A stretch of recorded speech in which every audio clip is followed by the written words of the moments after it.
Welcome to As-Sahwa's podcast, encouraging revival of the mind and the heart, seeking the truth and standing for what is right in the age of overloaded misinformation. Since October the 7th, we've seen so much around the world in regards to Palestine, Gaza.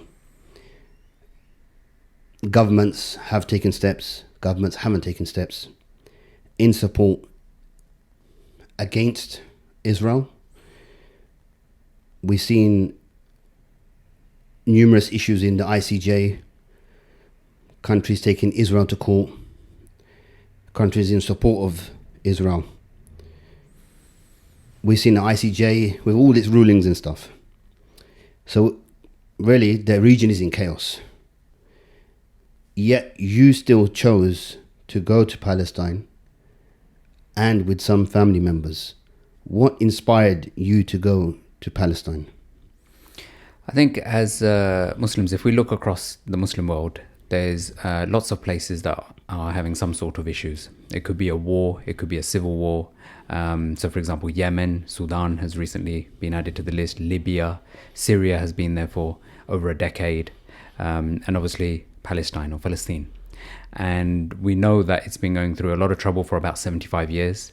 I think on the one hand, if I was going to go on a holiday, I would go somewhere quiet, somewhere relaxing, somewhere nice. But I was thinking to myself, I want to do something different. I want to do something where I'm learning, where I'm, I guess, experiencing something, growing, and contributing towards the cause. That was pretty much the basis or the background to going. I think Rasulullah sallallahu alaihi wasallam had a very caring approach towards the ummah, always making dua for the ummah. So I think for me, it's not a matter of saying, okay, there's somewhere quieter or somewhere nicer or somewhere more pleasant that I could have gone. It was actually deliberately, I wanted to go and help people. And that's probably one of the drivers for me actually saying, okay, let's go to Palestine, especially at a time of need.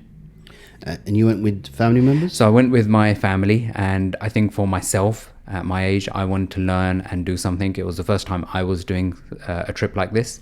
And for my family as well, I thought, look, that just as I'm benefiting and learning from this, I wanted them to learn, almost have a trip of a lifetime, and have some experience of seeing the ummah in need, and at least having some modest contribution towards helping the ummah.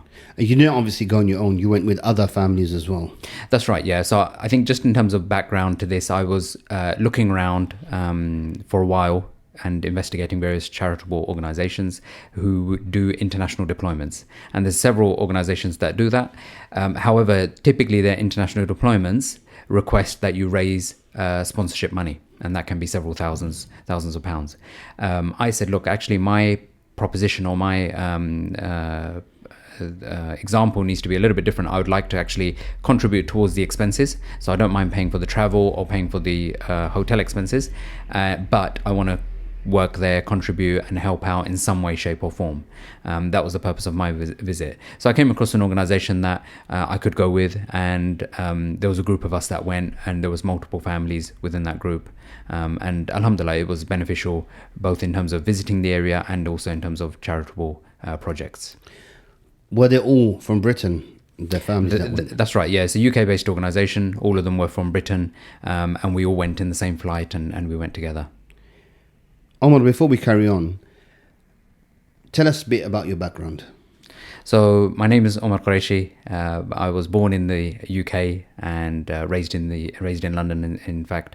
And I'm working. I have a family in London as well, and I'm studying as well. I'm doing a PhD in Islamic political sciences. MashaAllah. And which year are you in? How does the PhD work then? So PhD works. It's a part-time PhD program. I believe the full-time program is 3 to 4 years. Part-time is approximately double that. So I'm approximately halfway through. And what you do in a PhD is that you write a thesis, which is essentially a new idea that you're researching and you're writing and you're defending in front of a panel. So I'm approximately halfway through that. The thesis has many chapters. I'm probably going to aim for about 5 or 6 chapters. I'm on my 3rd chapter at the moment. And what's the topic, if you don't mind me asking? The topic is essentially trying to conceptualize a modern Islamic government, and looking at classical scholars, looking at contemporary scholars, and saying that if there was a government in the year 2024, what would that be like in terms of its concepts, in terms of its ideology, in terms of its morals? How would that operate in the year 2024? Wow. That's for another podcast, which inshallah we'll come back to. Inshallah. Going back to your trip now to Palestine or Philistine, in terms of your preparation for the trip, I'm assuming you had to get visas and what have you. What was your packing? Because it must have been really hot there as well. You went with an organization with other families and stuff like that. So what was your kind of planning for the trip?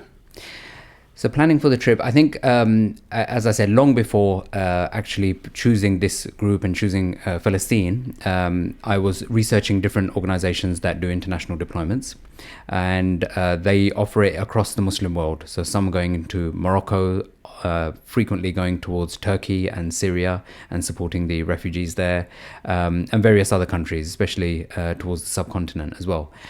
Once I chose a particular organization, I said, okay, let's go. And Palestine was a very vivid cause, and there's much need of support there.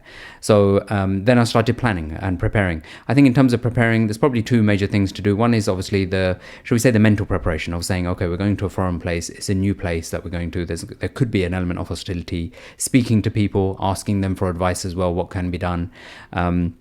That, I guess, helps in terms of mental preparation. And then I think in terms of physical preparation, as you're saying, being prepared in terms of what the place is going to be like, what weather is going to be like, how long you're going for, all the standard stuff that you'd do for a normal trip, and perhaps being a little bit more prepared. So people did say to us that actually at the airport, you may be delayed. Therefore, have some food available, have some books available. The authorities may actually look at your phone, so you may not be able to just read something off your phone. So have something available that will keep you patient and occupy your time, and mean that you are able to not get too frustrated or get impatient.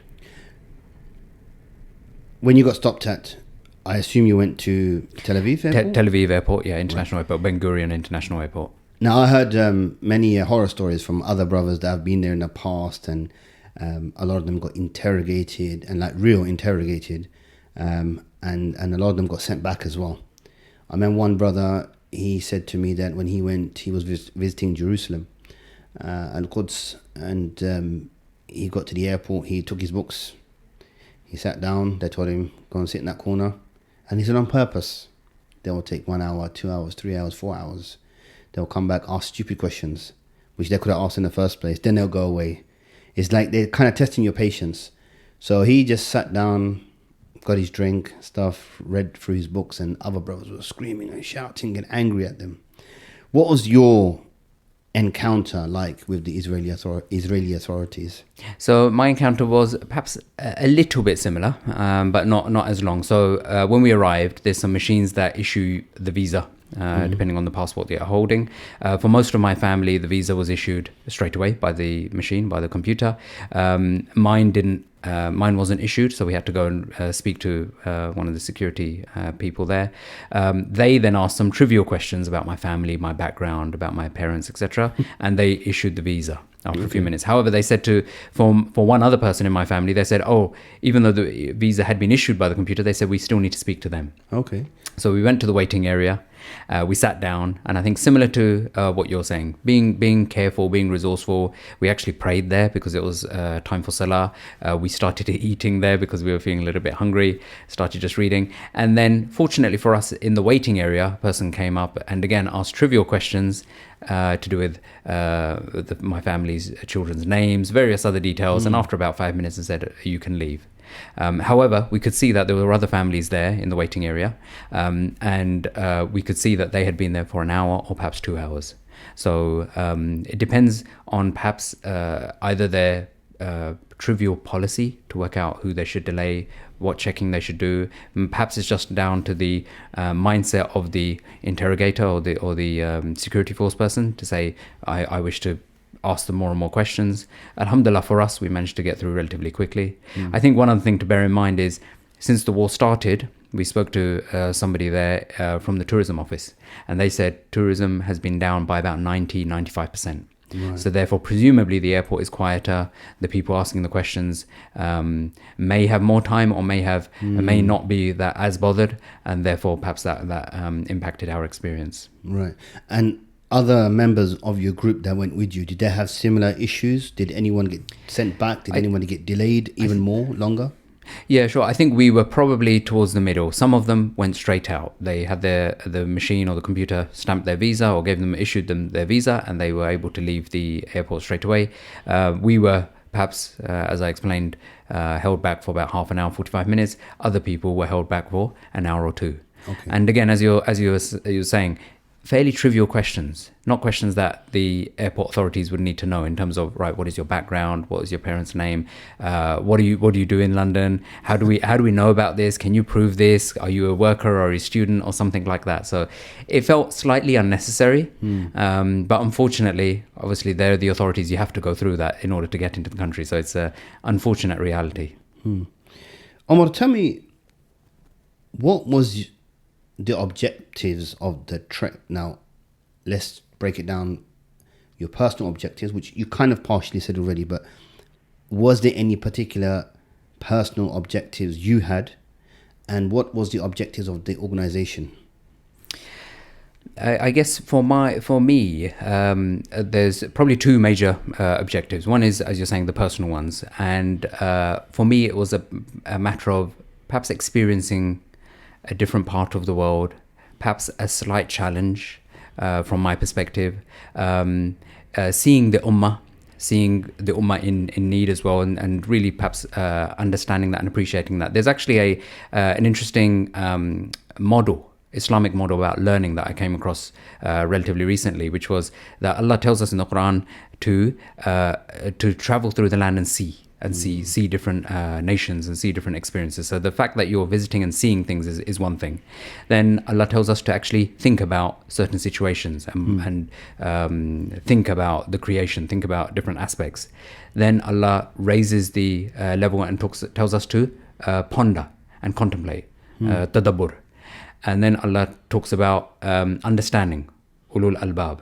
So I guess beyond just seeing something, which you can see perhaps from a distance, experiencing something and growing through that experience is all something that I wanted to do perhaps at a personal level. In terms of on the other hand, the other major objective was to actually do some charitable work. And that was the blessing of the organization that I went with.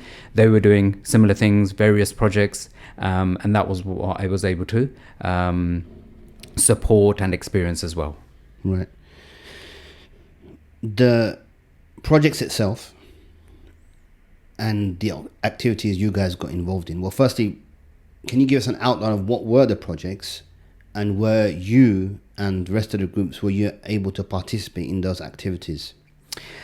So in terms of the projects, there were several projects and different types of projects.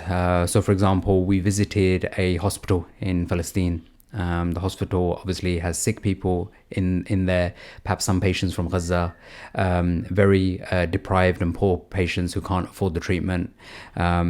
We were not able to do much participation, shall we say, literally in the projects. Obviously, we are people from a distance. We're not trained. We're not necessarily experienced in delivering support, etc. And we were there for a relatively short duration. So we were not able to literally do much. And I think that's perhaps one of the challenges and the hesitations that charities have with international deployments, that you're going out to a certain region, there can be sensitivity in that area. What literally can you do? So obviously they want to take skilled people. So for example, doctors they would take, or people that know how to actually engineer solutions, for example. But shall we say people that aren't experienced, that's why they're slightly hesitant. In terms of helping the charity, we were able to visit the patients. We were able to meet them, speak to them. That was very humbling. Some patients were extremely unwell, extremely poor. Sometimes you were seeing people with limbs that had been removed. Some patients or children who had cancer. So it was very humbling to see those sorts of people in Palestine.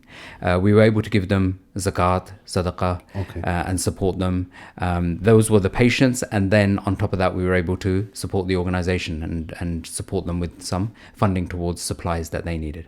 So that was the hospital. We went to an orphanage The orphanage was actually run by a Christian family. Oh, wow. However, the majority of their children, about 95% of their children, were Muslim.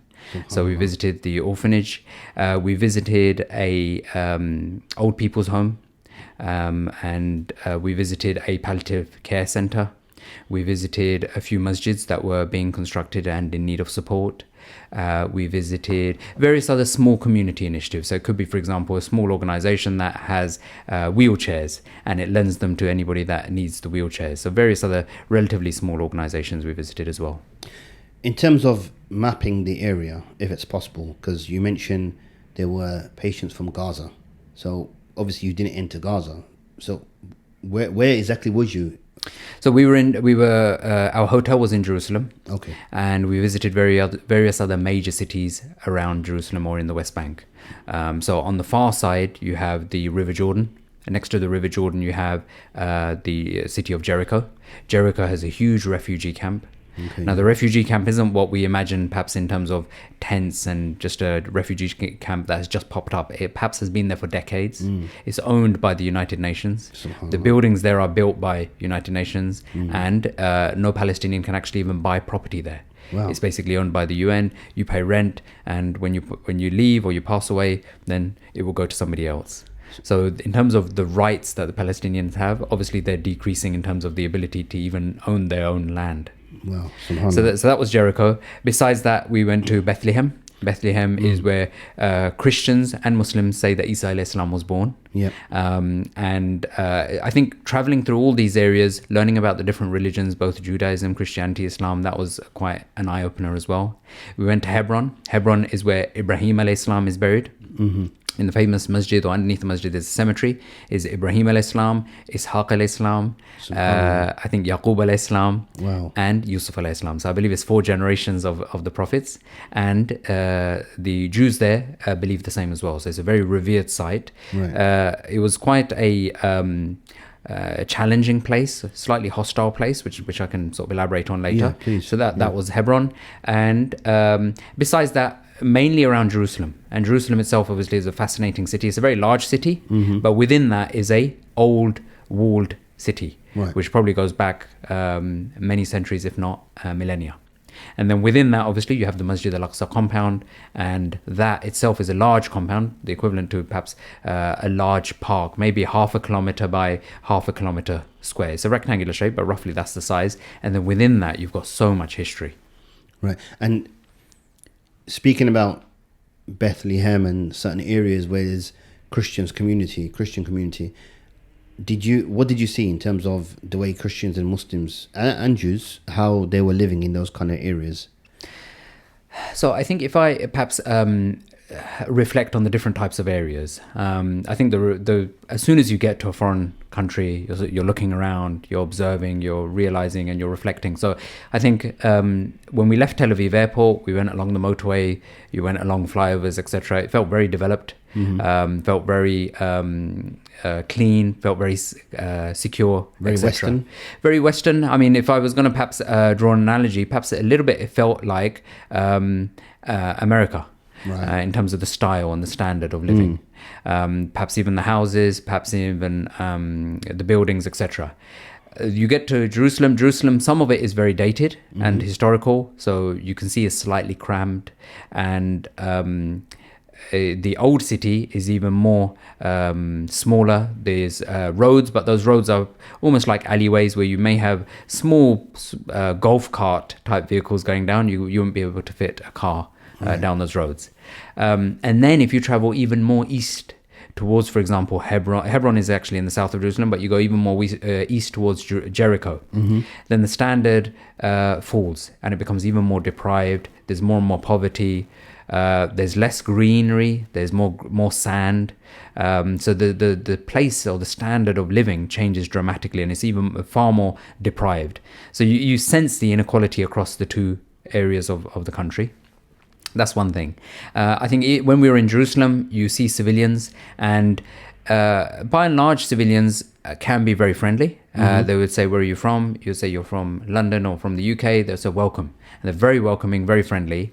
However, you see some civilians with guns. And they're not just handguns that you may see, for example, in other parts of the world, but they're rifles. The rifles are approximately 1 meter long. And they're hanging down from their back or they're carrying them in other ways. But we see civilians walking around with guns. Israeli civilians only. They would have to be Israeli civilians. As far as I know, Palestinians will be tried. Often they get tried in a military court. Okay. A military court is perhaps where the punishment would be swifter, harsher, and probably more private. Okay. And for the Israelis, they would go to a normal civilian court. So this is another sign of the gross inequality in the sense of what they're allowed to do. We even saw one incident, and it was not far from our hotel, where there were some loud noises, perhaps just some youth on the main road, and there was some noise. And we saw relatively near to our hotel, we could see a building, ex-government building, that was now owned or now occupied by settlers. Okay. And we knew that because the moment they heard some noise, they walked out onto their roof with their rifles, and they were just peering over the roof, potentially looking to see if it was any major disturbance or unnecessary disturbance, and they may have used their guns. So that's the nature of the country. And obviously, if you see that in a civilian area and people's fingers not literally on the trigger but over their trigger, then you can sense that, okay, this is a hostile place, and things could escalate extremely quickly. Omar, tell me, on your trip, did you come across any situations, any problems, or should I say, what were the challenges that you faced? And maybe you can even tell us if any of the challenges were faced by as a group, as a whole. So as I said, I think that coming out of the airport was generally okay. Perhaps we were expecting some challenge and some questioning, etc., which we managed to get through. I think we went to Masjid al-Aqsa in the evening, and the moment we were approaching as a group, the soldier at the door, perhaps a policeman but dressed in riot gear, he said, no pictures whatsoever. And we're there as tourists, practically looking around, taking pictures, and with our sunglasses, dressed like you would as a visitor. And they assumed that you're Muslim as well, right? So we were approaching the masjid, so they can assume we're Muslim. And they said in a very hostile way, no pictures. Now, that was perhaps the first incident. And I thought, okay, perhaps for security reasons, they said no pictures. And I didn't realize perhaps the gravity of the situation. I said, okay, no problem. And we managed to go into the masjid. Right. That was fine. The second time we approached, this was at Fajr time, we went to the same gate. And before we got to the gate, there was almost another police cordon. Right. And we were told, no, you need to stop here. So they said, where are you from? We said, we're from London. And they let us through. At the next gate, they said, no, you're not allowed in today. And we were quite shocked. So we went back to the first set of guards and said, look, these people, you let us through and they're not letting us through. And they said, no, you need to go now. And they ushered us away towards, and we couldn't understand them very clearly. They ushered us away in the opposite direction to the hotel, and we thought they were ushering us towards another gate. Okay. So we walked towards that gate, and we realized, okay, we're not going towards the gate. And there was several people there, several tourists from outside Palestine. Okay. And we were really lost, and it was Fajr time. We didn't understand why they were telling us to go in that direction. So we went back to those guards, and they then became very hostile. They started shouting, saying, you're not allowed here. They even pushed me physically and said, you're not allowed here. And that was probably my first experience. I remember the tear gas bullets, big bullets he had across his chest, and that was okay. This is getting a little bit strange. I even explained, look, our hotel is on that side, and they said, no, we don't care. You need to go that way. So we actually had to go quite a long way back to our hotel. That was the first incident. I would say perhaps throughout the week we tried to enter the masjid. Now the masjid is a very unique compound. It has about 10 different gates that Muslims can enter from. There's one actually reserved for non-Muslims and settlers. So we tried various gates. If we were stopped at one gate, we would try another one. Stopped at another one, we would try another one. All peaceful, all with lots and lots of other tourists or elderly people. That was perhaps the majority of the people that were going to the masjid. And I estimate throughout the time that we were there, we tried perhaps 50 different occasions to go through a gate. And I would estimate perhaps 80% of the time we were told, no, you're not allowed in. And what was the reason though? The reason could be anything. It could be, all right, where are you from? You're London? Okay, you're not allowed in. But that wasn't the only reason, because they were stopping lots of people. It could be, the masjid is closed. Okay, but we can see people going into the masjid. Are you sure it's closed? Yeah. It could be something. I mean, they were mocking us as well. So they, instead of just saying this gate is closed, you need to try another gate. There was nothing helpful about what they were doing. They would say, we're on our coffee break. You're not allowed in. Okay, and at that point, obviously, you know they're not being. There's no point in rationally talking to them. Yeah.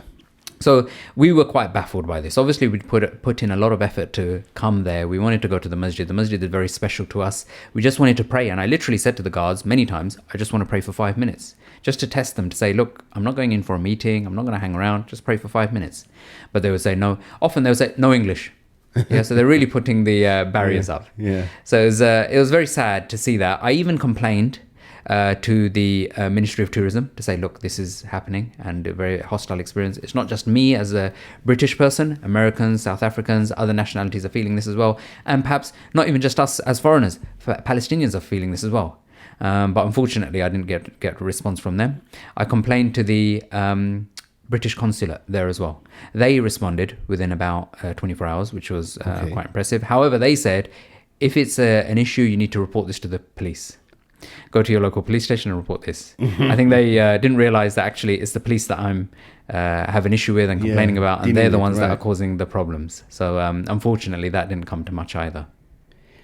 Tell me about the local communities that you went to visit and the projects and the activities that you guys were doing. What was their response to you, right? How did they receive you as a group? And what I mean by that is, there's been some charitable projects that I've done abroad, and what I found is a few of them just kind of said thank you, and others, they were like, look, we don't want your charity kind of thing. We're not a charity, just make dua for us kind of thing. How did they receive you? I think I've perhaps sometimes seen that sort of reaction in other places as well. And it could be a personal reaction that someone feels, do you know what, I'm not a charity case, and they feel uncomfortable taking the charity, etc. I think Palestine was very, very different. And I guess if I contrast this, on the one hand, you had the hostility of settlers, you have the hostility of the soldiers, you have gross inequality, and that has been going on for decades. That is on the one hand. On the other hand, you have a huge sense of unity.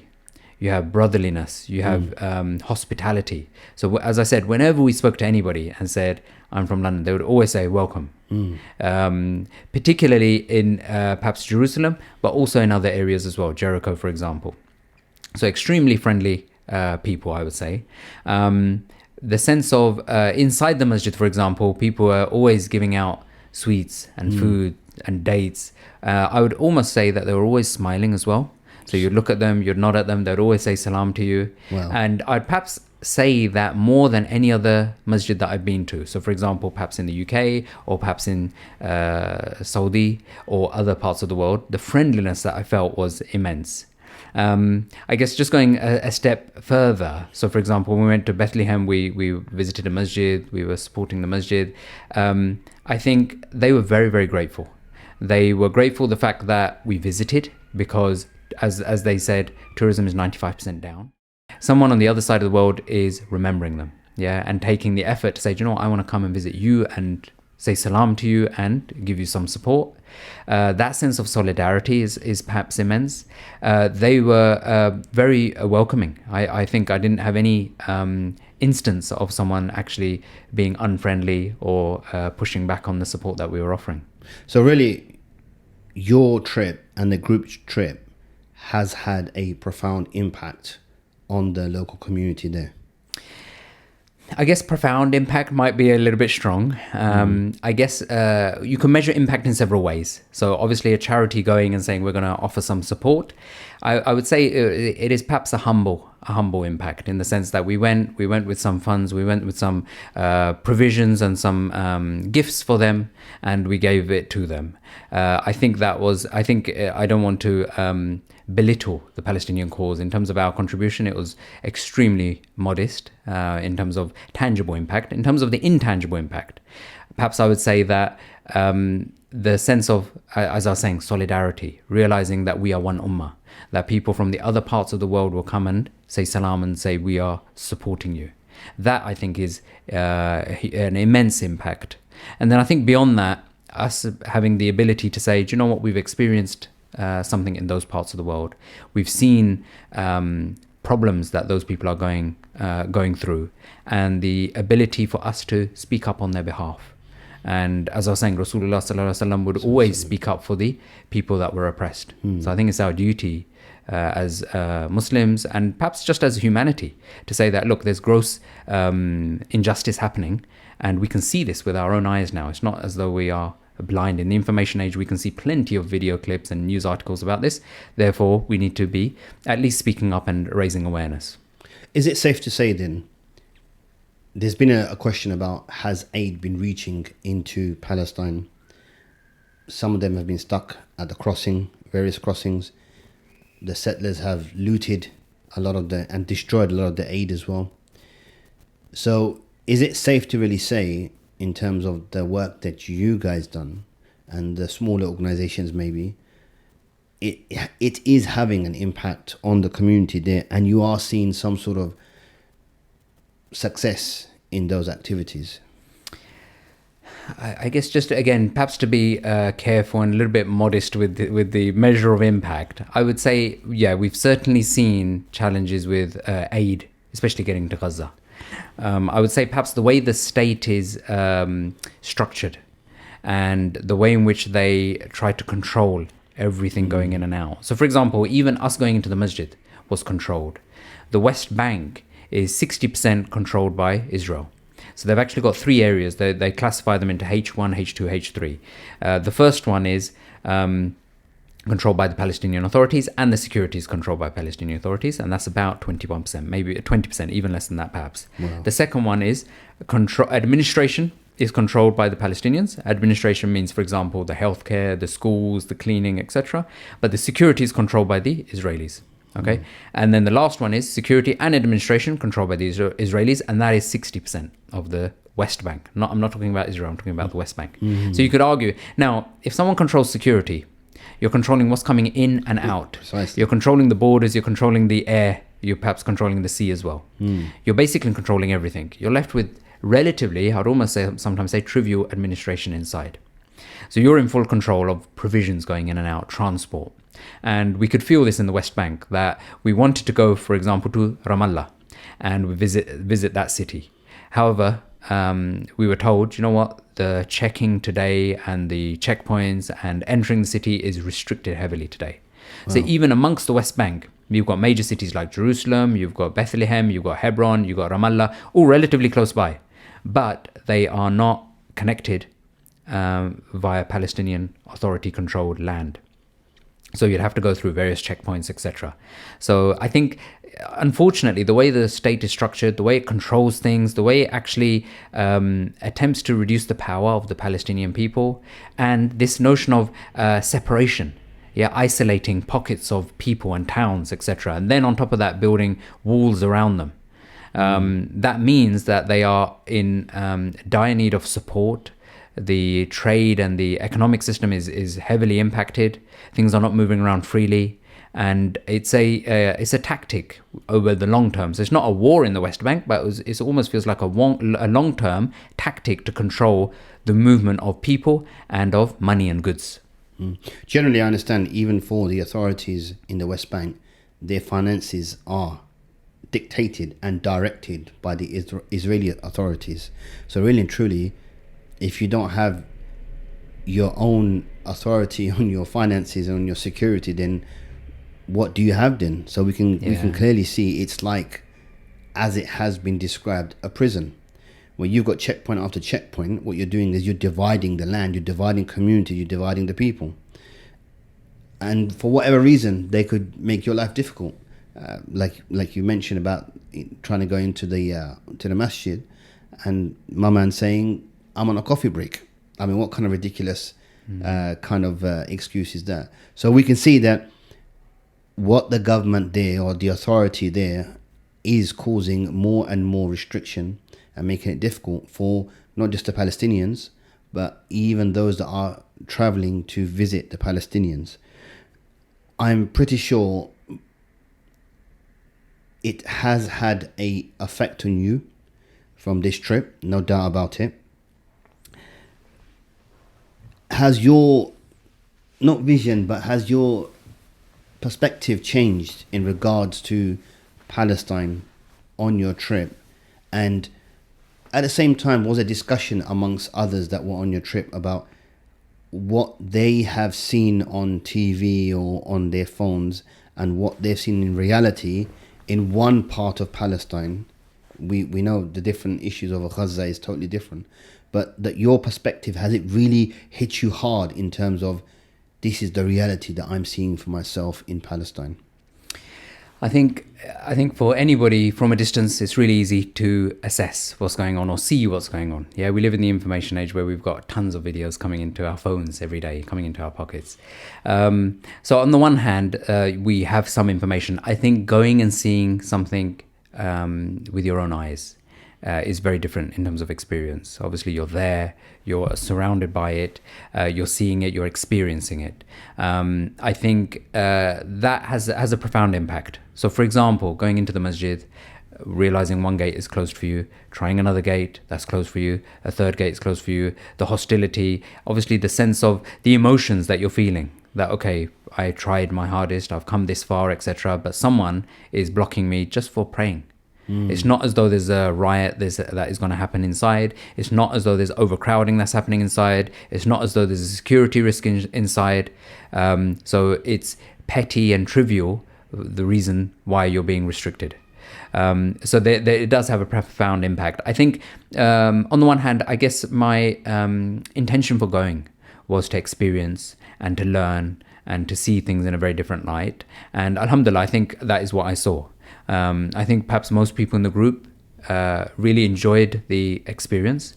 Not from the aspect that it was fun like any other type of holiday, but actually the fact that they had the privilege of meeting people, being with people, being in a special place. Obviously, you're going to a masjid that has had so many prophets walk through. The Rasulullah sallallahu alaihi wasallam led the salah there of all the prophets. So we can say 124,000 prophets have prayed there. Now, when you're praying there, obviously that is having a spiritual impact. You're thinking, do you know what? This is a special place. I'm here. You feel honored to be in such a place. So it does have a profound impact. Would this then encourage you to go on more trips like this, not just for Palestine, but to other places around the world? I think so. Perhaps I'll answer that in two ways. I think the benefit of going on a trip and having perhaps the means to go on a trip, because alhamdulillah, we're blessed. Obviously, we saw very, very poor people that don't have any ability to do anything like that. So I think it's an opportunity and a responsibility to say, okay, I've got the ability to go on a trip, to support people. And I will learn a lot through that, and I will see and experience different aspects of the ummah. So I would encourage it from that perspective. However, on the other hand, I guess in terms of perhaps prioritizing our time and our money, I think there's other things that can be done as well. So on the one hand, so for example, the Palestine cause, going there, visiting them, meeting people, etc., is one aspect of support that can be provided. There could be another aspect of support, which is economic support. So embargo against or not buying things that are supporting Israel and buying things that are supporting the Palestinians. That could be a level of support that someone could provide from a distance who may not have the ability to travel. And then I think there's another aspect, which is experiencing or having information about injustice happening, a regime that is perhaps racist or apartheid or evil, and as Muslims having the ability and the duty to speak out against that is another big responsibility. So that is another way in which someone from a distance can support and raise awareness against injustice that's taking place. You use very strong words, evil and apartheid. So am I right in saying that this has also encouraged you in terms of coming back and speaking more about the plight of the Palestinians and what's going on in Palestine? I think so. I guess obviously I've seen something. I think the war in Gaza has been happening for about 10 months now. That has been obviously in our minds. I'd perhaps say even perhaps before that. Obviously we knew that Palestine has been perhaps the longest hostile conflict taking place, not necessarily a constant war, which has been taking place in other countries like Yemen or Syria or Libya, for example, but the longest, perhaps, of all the conflicts. So 75 years of hostility and slowly challenging people, moving people, taking their land away, taking their houses away, etc. So perhaps I've had that appreciation from before. But I think, perhaps the trip has renewed my understanding of what is going on in that country. Obviously, from a distance, we hear things in the news, and the news obviously flares up when an incident occurs. When it's relatively quiet or stable, even though things may be hostile or difficult, we don't hear about those things in the news. So the fact that I've experienced and seen hostility, challenge, racism firsthand, which I had perhaps never seen before in this country, was an eye-opener. And when I spoke to Palestinians, perhaps almost feeling a little bit sad, saying, do you know what, they didn't let us into the masjid today and we feel a little bit sad. They actually said to us, don't be sad. Yeah, this is perhaps the strength of the Palestinians. They said, don't be sad. You put in the intention, you put in the effort, and Allah will reward you, inshallah. That was their tawakkul and the strength that they had. That was on the one hand. Secondly, they were so resilient. So we were there for a short while and saying, do you know what, this isn't right. It feels really hostile. We're being prevented from doing normal things like just going to pray. And they were saying, no, don't worry, just be patient. This is completely normal. These sorts of things happen every day. And they were so resilient in that respect.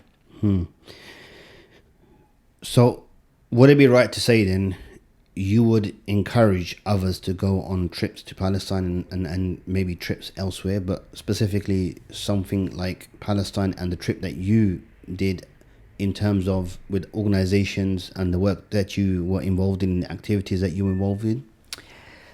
I think if someone wants to, perhaps just taking a step back from actually encouraging them to do a trip, perhaps in terms of wanting to help, and people have asked me this, how can I help, what can I do, etc. I think a trip is a real eye-opener. You experience firsthand, you go to the place, you're meeting people, shaking their hands, laughing with them, smiling with them, and feeling their pain as well. So I would say that's a real eye-opener. For people that can do this, perhaps have the means and have the time and have the opportunity to do this, perhaps have the health to do this, I would perhaps encourage it. But not everybody has those things. Yeah. I think, as I said, there's other ways in which we can help. It could be economic support, either giving funds from here or perhaps being careful where we're spending our funds. And as I said, perhaps the biggest form of support is to say, okay, injustice is happening. Rasulullah sallallahu alaihi wasallam would speak out against injustice and would always help the oppressed wherever he could. And us attempting to copy that sunnah and speak out against the injustice, and I think that actually would have a greater impact. To say, okay, we are, especially perhaps people from the West, the Palestinians probably speak out against injustice in their own way regularly, but they're not listened to by the Israelis and they're not listened to by the world media, so their voice isn't as powerful. So perhaps people in the West have a greater power and a greater responsibility to be able to speak out against the injustice that's happening. And I think what's interesting is since the war in Gaza, even since before then, there's lots of organizations that clearly see, look, there's a huge amount of inequality here. Mm-hmm. It's literally stealing people's land and houses. It's systemic, and it's ongoing on terms of over a long period. It's racist in terms of supporting one race over the other. And this is textbook apartheid. So there's lots of organizations that are talking like this. The ICJ ruling just over the weekend, that was very interesting. Obviously, this is the UN and the world that pretty much recognizes a huge amount of injustice is happening there.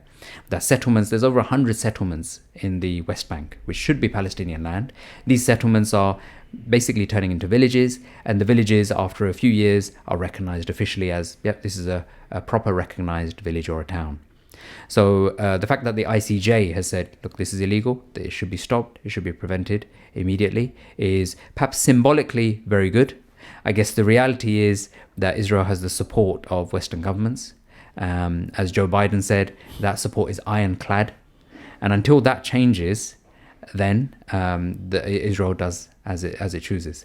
However, I would say there's a glimmer of hope in the sense that the public outcry that we've seen over the last 8-10 months is very touching. All sorts of people, any background, any age, any religion, coming forward and saying, we can see the injustice, we want to stand against this, we want to vocally be against this, and we're using our voice against it. So you reminded me, I went to an encampment recently, and the mix of people there was a diverse mix. So all colours, all religions, and there was a Buddhist as well. He was dressed in his Buddhist clothing, and I thought Buddhists don't really get involved in that kind of thing, right? And he was really polite, very nice, and I spoke to him, and I was quite surprised he was there. So it's affected everyone. Just to finish off the podcast, Omar, what kind of activities can we here in the UK get involved in voicing our opinion for the situation in Gaza, and what else can we do for them? I think overall, for Muslims, it requires actually being creative and using our imagination. And the ways and the means may change over time. And what I mean by that is, so for example, when the Gaza demonstration was happening, there were lots of demonstrations. And they were saying like 500,000, 600,000, perhaps up to 1 million people marched through. Perhaps every single weekend, people were marching through London. Obviously, the authorities and Suella Braverman and various other people said these are hate marches, these shouldn't be happening, etc. She practically lost her job because of the things that she was saying, the hate that was coming from her. However, I think since then, the marches have slowed down. Since then, the encampments have started as well. And I suspect this is another technique to raise awareness, especially amongst the young, which is interesting to see. And I think perhaps that's where authorities are probably a little bit more scared to say, look, this is more permanent. These are students. These students are from prestigious universities who will basically be running the country in 10, 20, 30 years' time. So they're probably more concerned. However, I guess my point is that the means keeps changing. So I would say that if Rasulullah sallallahu alaihi wasallam said that speaking a word of truth against a tyrant ruler is one of the best forms, the highest form of striving for Allah's cause, that perhaps is our vision or our ambition, to try and emulate that and copy that. Then it can take many forms. It could be, for example, writing a newspaper article saying, look, this is why this is wrong. It could be speaking to a neighbor. It could be doing a podcast. So I think coming back to the means and the technology is perhaps too difficult and perhaps too restrictive. And that's why I mean people should be creative in terms of their solution. It could be economic, but it could be the means that someone has, which could be limited. So to those that Gaza has been affected, no matter what happens, they are going to continue doing what they can, and you're rightly saying the correct things, where we use all forms of technology to all forms of doing what we can, from demonstrations, encampments, to boycotts, making our voices heard in our workplaces, to colleges, to mosques, everywhere. But the most important thing is to be consistent in what we're doing and how much we can do. And we are being restricted in what we can do and how we can do it. Brother Omar, we're going to leave it there for today. I'm sure I'm going to invite you again, because we need to speak about your PhD, which I haven't forgotten. With that, I say Jazakallah khair, and thank you for your time. And I will see you soon. Assalamu alaikum wa rahmatullah. Wa alaikum assalam.